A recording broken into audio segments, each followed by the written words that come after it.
오늘은 그 죄, 가장 무서운 영혼의 바이러스, 이런 제목으로 말씀을 나누겠습니다. 코로나는 지금까지 해결될 기미를 보이지 않고 계속 확산되고 있습니다.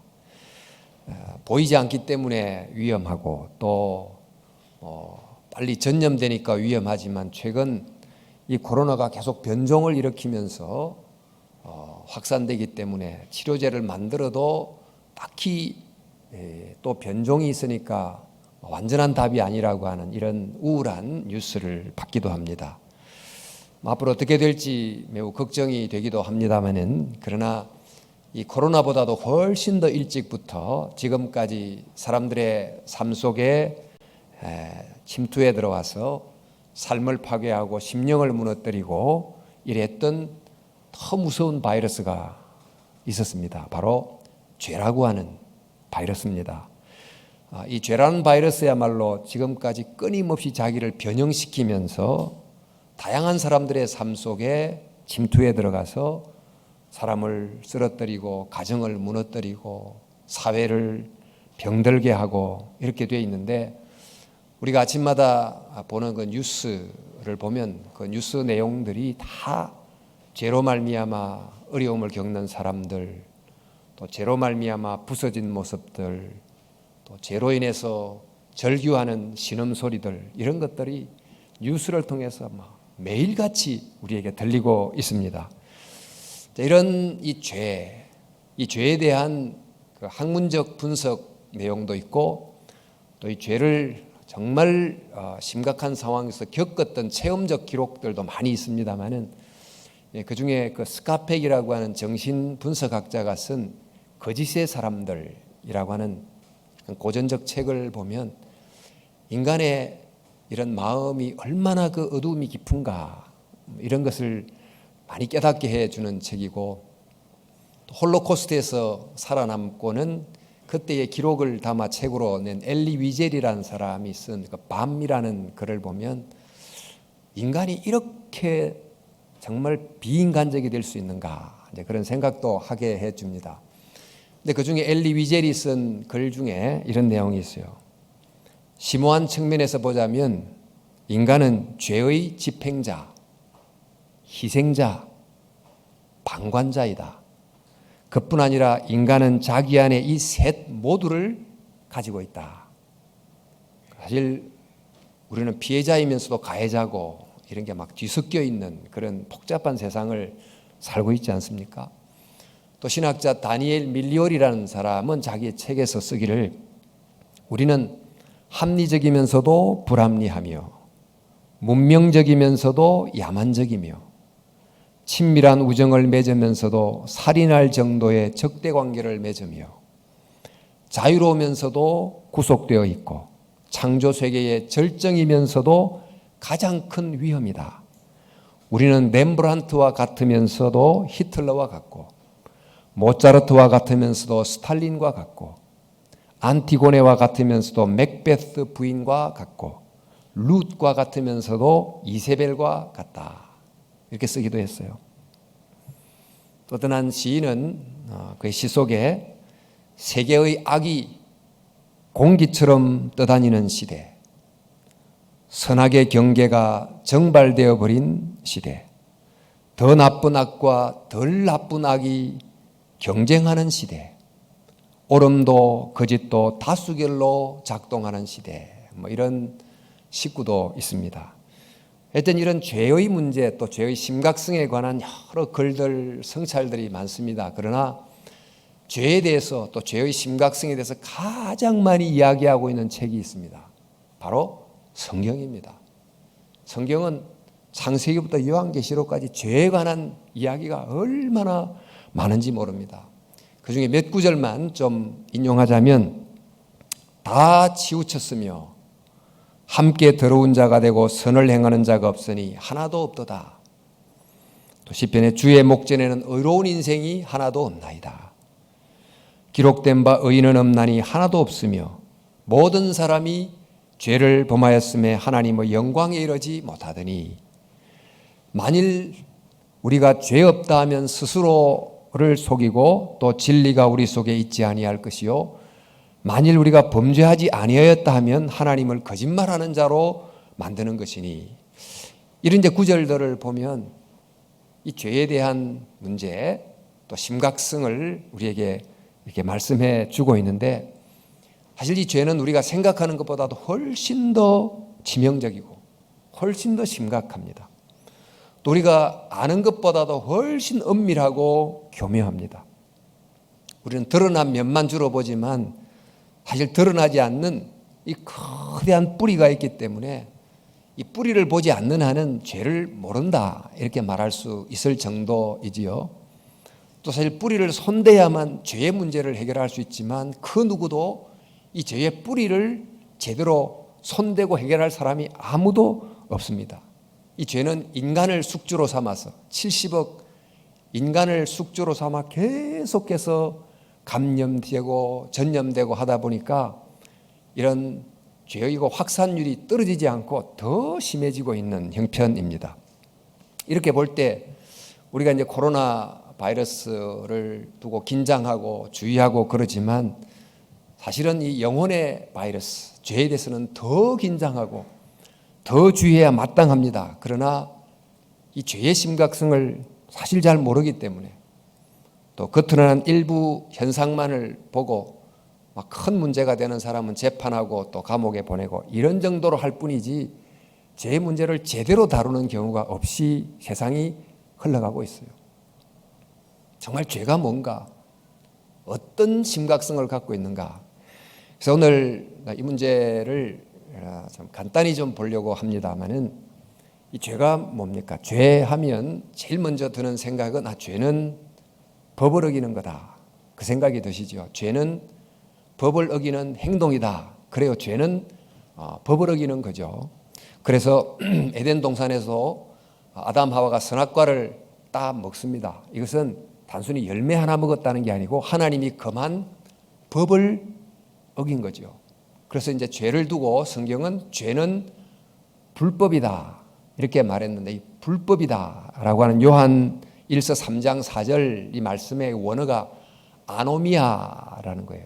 아노미아는 아란 말이 낫이란 뜻이고 노미, 규칙, 법 이런 거니까 이제 법을 어기는 게 죄입니다. 이제 법을 어기는데 법은 하라는 것을 하지 않거나 하지 말라는 것을 하거나 이런 이제 두 면이 있게 되겠습니다.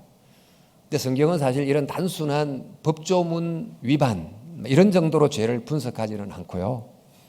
죄는 하나님이 정한 기준 또 표준이 있는데 그 표준에 이르지 못한 상태를 또한 죄라고 봅니다. 우리 화살을 쏘면 이 화살을 탁 쏘면 정중앙에 있잖아요. 그러니까 화살이 정중앙에 맞지 않은 상태, 즉 하나님이 창조한 그 본래의 모습을 잃어버린 상태, 그것까지도 이제 죄라고 아주 광범위하게 정의를 하고 있습니다. 어쨌든 이제 표면적인 이유는 정의는 죄는 법을 어기는 건데 왜 우리가 법을 어길까요? 법을 어기는 그 이유 중에 하나는 법에 대한 오해 때문입니다. 법은 잘 지키는 사람은 오히려 손해고, 또 법은 내 자유를 제한하고 내 즐거움을 앗아간다 이렇게 생각하는 법에 대한 오해가 종종 있습니다. 에덴 동산에서 사단이 이제 그렇게 속였습니다.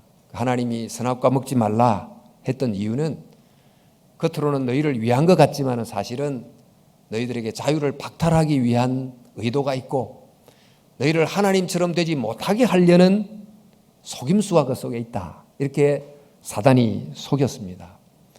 사실 세상에는 모든 법이 다 좋은 법은 아닙니다. 그 의도와는 달리 뒤에 어떤 숨긴 뜻을 담고 있는 이제 악한 법도 있을 겁니다. 요즘 한창 문제가 되고 있는 홍콩의 그 보안법만 해도 표면적으로는 홍콩 주민들의 안전을 위한다고 하지만 사실상은 이 홍콩 시민들의 자유를 상당히 제한하고 또 그들을 더 강력하게 공산당 치하에 묶어버리려고 하는 그 숨은 뜻이 담겨 있지 않습니까? 그러나 이제 대부분 이제 교통법규 같이 나를 일부 제한하는 것 같지만 그 제한이 사실은 나를 살리고 나를 위하는 이제 그런 좋은 뜻을 법이 갖고 있습니다. 바로 이런 이제 법을 잘 지켜야 되는데 이런 이제 법의 뜻을 오해함으로 법을 어기게 됩니다. 이게 죄입니다. 그런데 이렇게 이제 법을 어기게 되면 그것은 단순히 법조문을 어기는 것으로 끝나지 않고 그 관련된 어떤 당사자와의 관계를 깨뜨리는 결과를 낳게 됩니다. 누군가가 내게 거짓말을 했다고 칩시다. 그러면 거짓을 말하지 말라.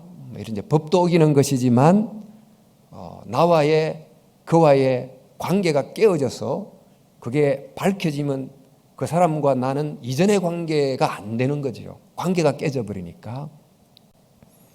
근데 이 거짓말은 법을 이제 깨는 것인데 이것은 거짓을 금지하신 그 하나님을 거역한 거고 또 예를 들어 거짓말은 내가 손해를 입힌 그 사람을 창조하신 하나님께 손해를 입히는 게 된다고 봅니다. 그래서 어떤 한 사람에 대한 죄는 단순한 그 한 사람에 대한 죄로 끝나지 않고 그 사람을 만드신 또 법을 제정하신 하나님을 향한 죄도 된다. 그래서 그 시편 51편 다윗의 아주 깊은 참회시 속에 내가 주께만 범죄하여 주의 목전에 악을 행하였사오니 이렇게 되어 있는데 이 다윗이 밧세바에게 대해서 우리아에 대해서 지었던 그 죄는 어떤 특정한 당사자에게 지은 죄지만 그것을 가만히 깊이 성찰해 보면 그 밧세바와 우리아를 만드신 그 하나님을 향한 죄가 된다는 거예요. 그러니까 인간을 향한 죄는 궁극적으로 인간을 창조한 하나님을 향한 죄도 된다. 이게 성경에 말씀하시는 내용입니다. 근데 이런 이제 죄, 법을 어기는 또 관계를 깨뜨리는 이런 죄를 이제 영적 현미경으로 자세히 들여다보면 어떤 특성을 갖고 있어요. 뭐 저는 이제 생물 이런 걸 잘 모르지만 예를 들어 바이러스 그 중심에 뭐 DNA 구조가 보이듯이 이 죄라고 하는 것 속에 있는 어떤 구조를 보면 잘못된 구조를 갖고 있는데 그것이 바로 그 죄의 중심에는 자아가 들어있다는 거예요. 자신이 중심에 있음. 이것이 죄의 공통된 특징이라는 것입니다. 옛날에 이제 지구가 중심이고 온 세상이 뭐 태양을 비롯해서 지구를 중심으로 돈다 이렇게 생각했던 때도 있었는데 사실 우리는 저 많은 우주의 별들 중에 하나에 불과함에도 하나님마저도 나를 중심으로 정말 일해 주시기를 온 세상이 나를 중심으로 돌아가 주기를 바라는 그런 자기중심적 성향이 우리 모두에게 매우 강하게 있습니다. 아담이 선악과를 따먹었는데 이것은 단순히 선악과를 따먹는다 이제 그런 단순한 범법 행위를 넘어서서 이거 의미는 선과 악을 나누는 하나님의 기준을 내가 버리고 내가 기준이 돼서 내가 중심이 돼서 이게 선이고 이것이 악이다 이렇게 정하겠다고 하는 즉 하나님 아닌 자기를 중심에 두는 자기를 기준에 두는 행위 이것이 바로 선악과를 먹는 행위이고 죄인 것입니다. 그러니까 이처럼 자아를 기준으로 삼고 중심에 두는 것이 죄다. 이제 이 점을 잘 부각시키려고 성경을 가르치는 교사들 중에는 종종 영어의 죄는 SIN이라고 하는 단어를 보면서 이 SIN이라는 죄의 단어 속에 중앙에 뭐가 있는가? I가 있다. I는 바로 나다. 그러니까 나를 중심에 두는 자기 중심성 이게 바로 죄다. 이렇게 이제 가르치기도 하죠. 마치 우주의 블랙홀이 모든 것을 자기 안으로 빨아들이지만 전혀 그 밖으로부터 빠져나오지 못하는 것처럼 인간은 굉장히 자기 안으로 이렇게 굽어져 있고 자기 중심으로 생각하려는 경향이 굉장히 많다는 것입니다. 그래서 이 마틴 루트가 인간에 대해서 아주 짧은 아주 명문을 하나 남겼습니다. 인간은 자기 자신 속으로 심하게 구부러진 존재다. 이런 말을 했어요. 여러분 우리가 에덴 동산에 선악과가 있다. 이것은 잘 아시겠지만 그러나 또 다른 나무가 있다는 것은 별로 생각하지 못하셨을 거예요. 우리 성경 본문에 창세기 2장 9절에 보면 여호와 하나님이 그 땅에서 보기에 아름답고 먹기에 좋은 나무가 나게 하시니 동산 가운데는 생명나무와 선악을 알게 하는 나무도 있더라. 그 동산 가운데 나무가 있는데 그 두 나무가, 동산에는 나무가 많지만 동산 가운데 선악을 알게 하는 나무도 있고 또 생명나무도 있다, 이렇게 되어 있습니다. 그러니까 선악나무의 열매는 금지됐고 생명나무 열매는 금지되지 않았습니다. 그런데 바로 이 그림, 이 장면은 에덴 동산에 아담이 처해 있었던 상황이면서 동시에 아담의 후손인 우리 모두가 처해 있는 삶의 상황이고 실존적 상황이기도 합니다. 그러니까 아담이 둘 중에 어떤 한 나무의 열매를 택해야 되는 것처럼 지금 저희들도 우리의 삶에서 둘 중에 하나의 나무를 선택하며 살아가도록 되어 있다는 것입니다. 선악나무의 열매를 먹는다, 그 말은 앞서도 말씀드린 것처럼 선악의 기준을 나 자신으로 삼는 것, 나를 중심에 두는 것, 즉 자기 중심적 길을 가기로 선택하는 것입니다. 근데 생명나무 열매를 먹는다는 말은 그 반대로 하나님을 기준으로 삼고 하나님을 중심으로 삼는 그 하나님 중심적 길을 선택하고 가는 거죠. 그런데 선악 열매를 먹으면 죽습니다. 그러니까 잘못된 기준을 따라 살면 관계가 깨지고 상처 입고 망하게 되는 것입니다. 그러나 생명나무 열매를 먹으면 정말 하나님을 중심으로 생각하고 선택하고 결정하고 살아가면 점점 하나님의 형상을 닮아가고 생명나무란 이름 그대로 우리 안에 하나님의 생명이 충만하게 되는 것입니다. 이렇게 볼 때 죄가 뭐냐? 성경이 에덴 동산 스토리를 통해서 간단하게 말해주는 것은 선악과를 먹는 건데, 이 선악과는 하나님의 그만 법을 어기는 것이지만 조금 더 자세히 보니까 자기를 기준으로 두고 자기를 중심에 두는 자기 중심적 행동이 죄다.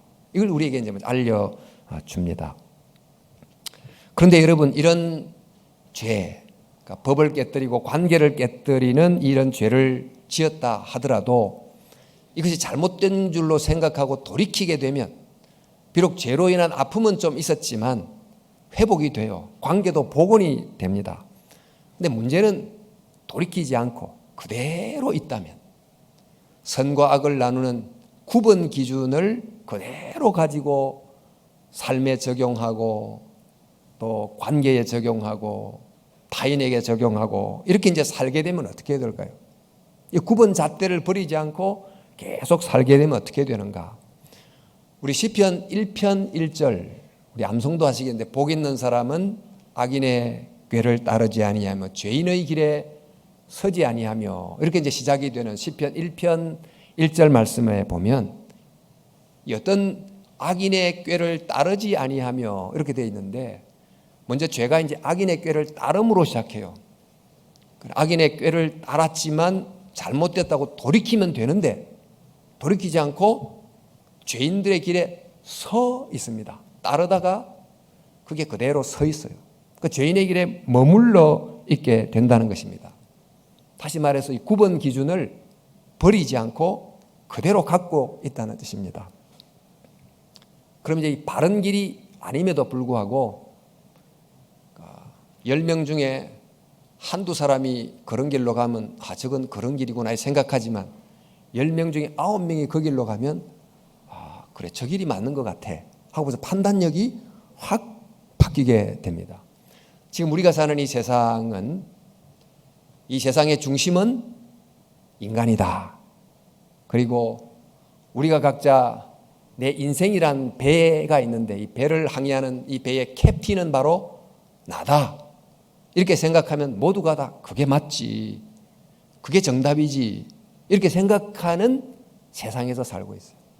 그래서 성경으로 비추어 보자면 9번 이런 잣대를 올바르다 생각하고 대부분의 사람들이 그것을 옳게 받아들이고 살아가고 있다는 것입니다.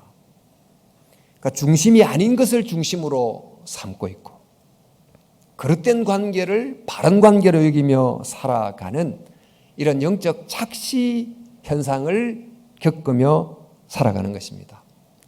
이런 분명히 그릇된 자리인데 이거 옳은 자리인 줄 생각하고 가만히 머물러 있는 것, 죄인의 길에 서 있는 것, 이걸 두고 성경이 죄라고 말하는 거예요. 죄.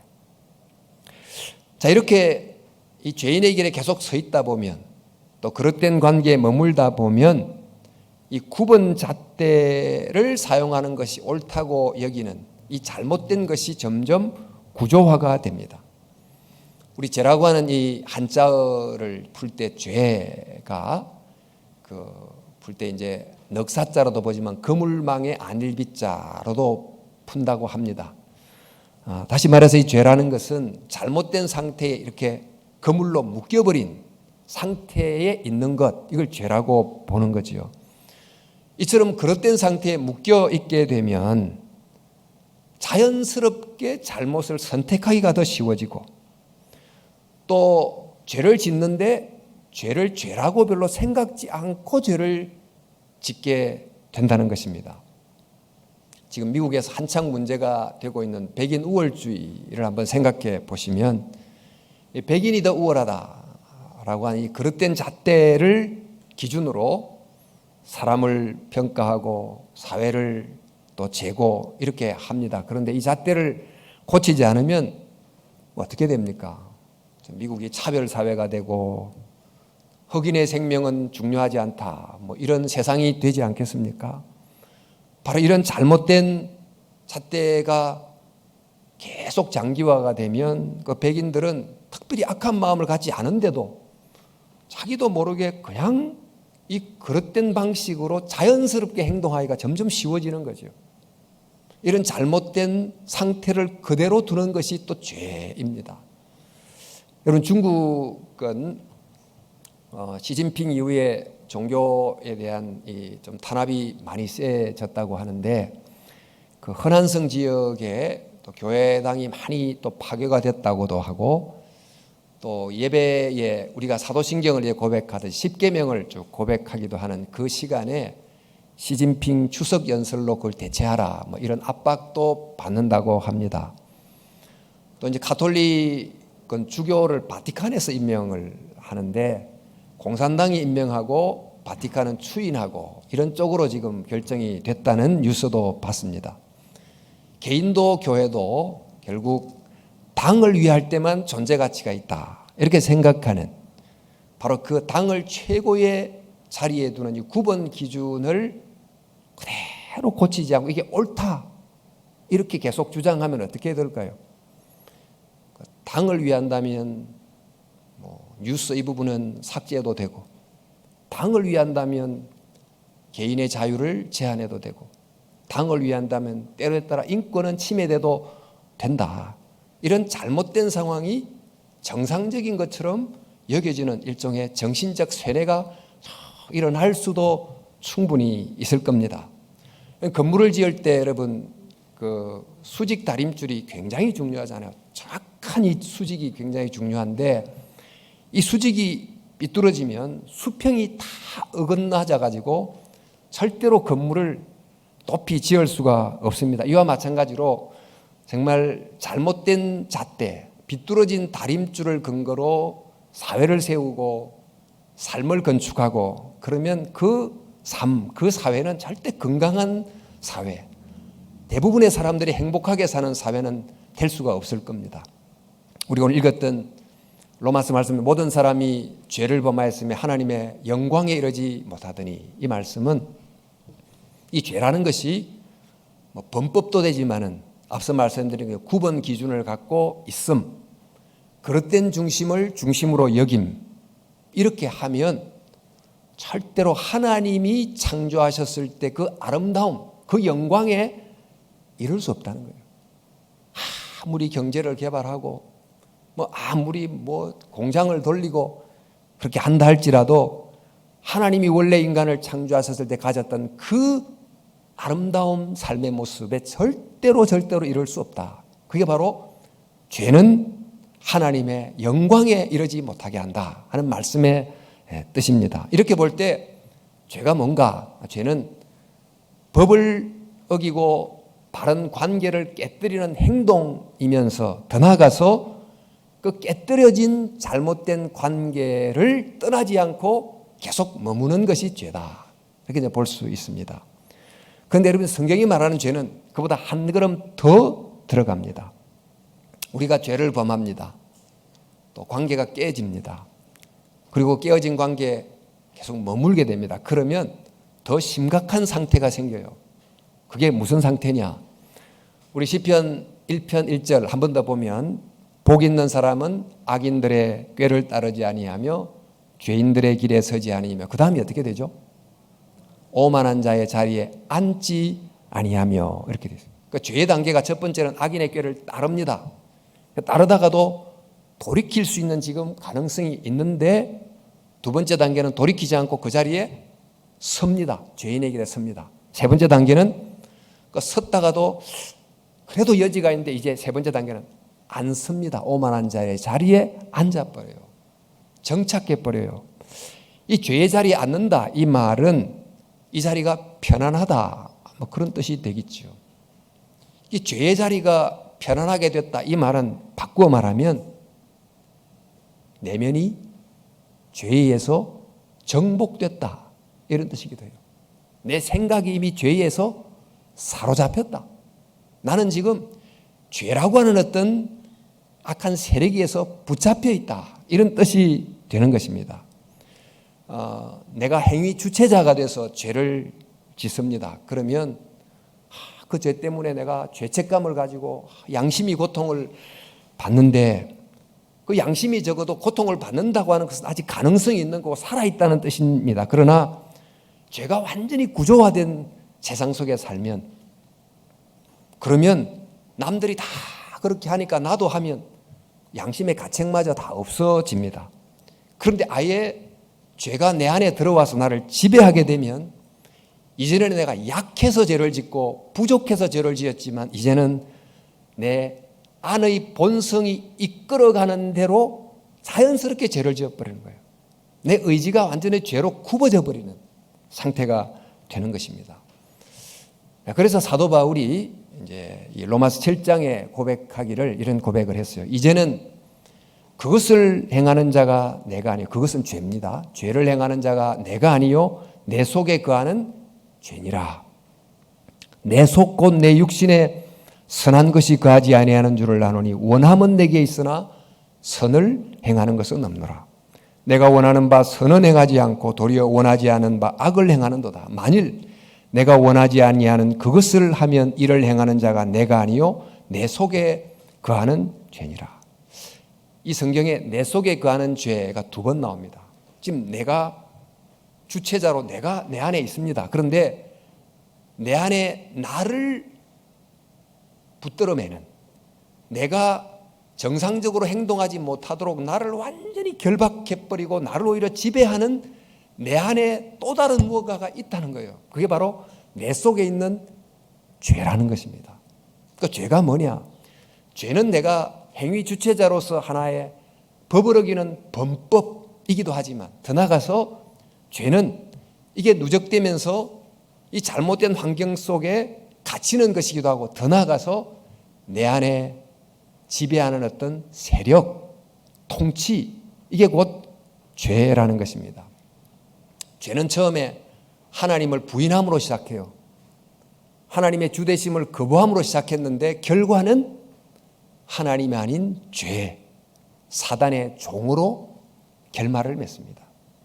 이게 이제 죄의 모습입니다. 그러니까 하나님의 자유자인 자녀가 하나님의 자녀의 자유에서 죄의 종이 되는 상황으로 이렇게 전락해 버리고 맙니다. 그러니까 죄를 짓는 자마다 죄의 종이다. 그러니까 예수님의 이 말씀은 죄를 너무나 자연스럽게 짓는 죄의 종이 됐고, 죄의 종이 됐기에 또 죄를 짓는 악순환 속에 빠지게 된다는 것입니다. 자, 여러분, 이렇게 본 것처럼 죄는 단순한 악행이 아니다. 그러니까 죄는 우리가 거하는 구조화된 정말 악이다. 더 나아가서 우리를 지배하는 어떤 악한 세력이다. 이런 죄의 실상을 바로 알아야만 죄를 이길 수가 있습니다. 여러분, 요즘 이전보다도 앞에 뉴스 이야기도 했지만 정치, 경제, 사회 등등 영역 볼 때마다 정말 마음이 편치를 않는 죄에 관한 이야기들, 죄로 인해서 남을 힘들게 하고 또 고통당하고 쓰러지고 무너지는 그런 스토리를 너무 많이 듣고, 요즘은 이전보다 더 야만적 세상이 된다, 그런 느낌을 받습니다.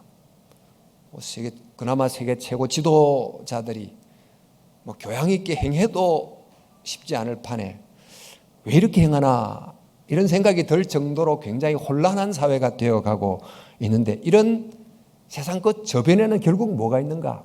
죄의 바이러스가 있다. 죄의 노예된 본성들이 있다. 그 한 개인의 문제이기도 하지만 그 개인을 붙잡고 있는, 그를 노예로 붙잡고 있는 이 강력한 죄라고 하는 것이 있다는 것을 저희가 발견하게 되는 것입니다. 정말 이 죄는 한 개인의 행동과 문제를 넘어서서 뿌리의 문제요, 중심의 문제이기 때문에 적당한 해결로는 풀 수 있는 게 아닙니다. 또 세상은 죄를 짓기에 점점 더 쉬워지는 환경이 되어가고 있어서, 어떤 분은 우리는 우리 조상으로부터 백지 상태를 물려받은 게 아니고 지금까지 조상이 막 휘갈겨 쓴 이런 더러워진 종이를 물려받았고, 거기에다가 나도 또 더 낙서를 해서 후손들에게 물려주는 그런 세상이 됐다. 게다가 우리 안은 나 자신을 향해서 이기적으로 심하게 굽어져 있다. 그러니까 죄는 우리 밖에도 있고 우리 안에도 있다. 그래서 이제 성경이 말하는 이 장로교리가 말하는 전적 타락이라는 이 말은 단순히 교리만의 문제가 아니고 우리가 실제로 경험하는 바다, 이렇게 말하기도 합니다. 여러분, 이런 상태에서 죄의 문제를 우리 힘으로 풀 수가 없어요. 단순히 죄는 드러난 법에 대한 드러난 범법, 이 정도로만 보면 글쎄요, 규제를 통해서 막 규제하고 이래서 해결할 수 있겠지만, 말씀드린 것처럼 죄가 이렇게 엄밀하고 뿌리가 깊다고 하면 인간이 이 죄의 문제를 풀 수가 없습니다. 바로 이것 때문에 하나님께서 당신의 아들을 이 세상에 보내셨고, 이렇기 때문에 그 당신의 아들이 십자가를 지신 것입니다. 그 죄를 해결하는 예수님의 그 십자가, 이것이 성경, 특별히 신약 성경의 거의 대부분의 가르침입니다만, 그 세 가지 해결책을 주는 것이 이렇습니다. 간단히 말하면 죄를 짓고 나면 죄책이 생겨요. 죄에 대한 책임이 생기죠. 이 죄책을 어떻게 해결하느냐? 그러니까 예수님께서 우리를 대신해서 그 죄의 책임을 지심으로 우리를 용서해 주시는, 즉 예수님의 십자가 보혈을 통해서 우리의 죄를 씻어 주심으로 죄를 이기게 해 주십니다. 그런데 이 죄책을 처리했다 할지라도, 어제의 죄책까지를 처리했다 할지라도 오늘 죄를 짓게 만드는 죄성을 가진 자아는 내 안에 살아있어요. 또 죄를 지어요. 자, 그러므로 이 죄를 짓는 이 자아라는 문제를 해결하려고 하면, 예수님께서 십자가에 못 박히셨을 때 그 십자가에 나라고 하는 자를 함께 못 박아 죽게 함으로, 성령의 은혜 안에서 자기를 부인케 함으로 그 죄를 짓는 자라고 하는 문제를 또 십자가가 해결해 주신다. 더 나아가서 우리를 지배하고 있는 이 죄라고 하는, 사탄이라고 하는 이 세력을 멸하심으로 십자가를 통해서 우리에게 죄를 이기는 길을 열어주시는 것입니다. 여러분, 성경보다도 더 죄가 가진 이런 깊은 어두움을 제대로 알려주는 책이 없습니다.